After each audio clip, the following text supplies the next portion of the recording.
Bismillahir Rahmanir Rahim. Assalamu alaikum wa rahmatullahi wa barakatuh. Inshallah, today we are going to go through these three letters: Jim, Ha, and Kha. Jim, Ha, and Kha. Let's jump into it. So the first one we have Jim, Jim, Ha, Ha, Kha, Kha. Listen carefully to this one. I did not say ha, I said kha, kha.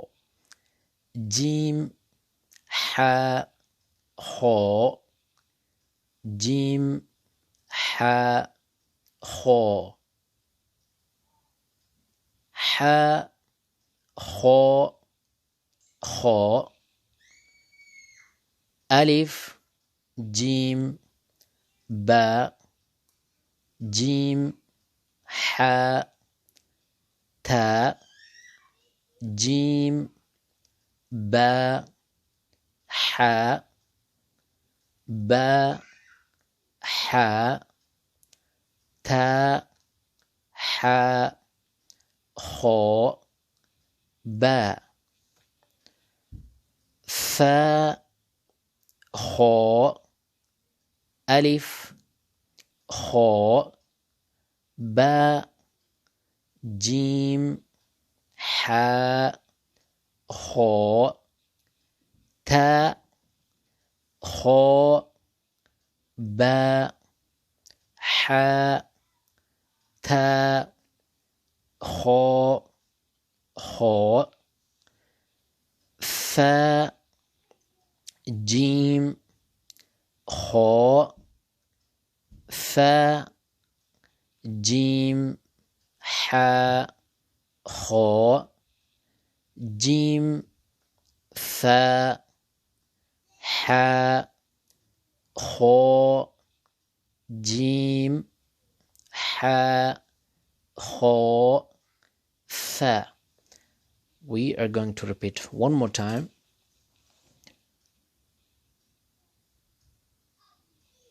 Jim, Jim, ha, ha, kha, kha. Jim, Jim, ha, ha, kha, kha. Jim, ha, kha. Jim, ha, kha. Ha, kha, kha.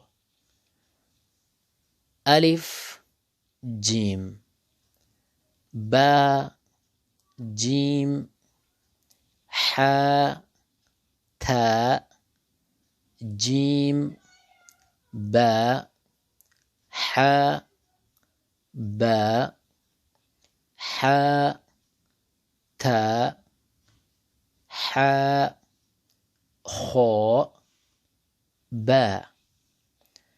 Fa, kha, alif, kha, ba, jim, ha, kha, ta, kha, ba, ha, ta, kha, kha.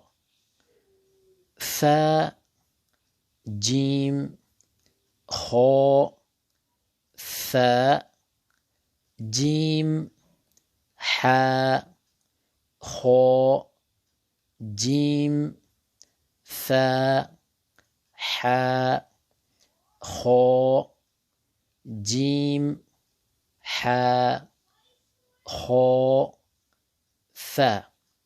Inshallah, if you have not understood the lesson, please watch this video again and again and again. Inshallah. Ma'a salama. See you in the next video.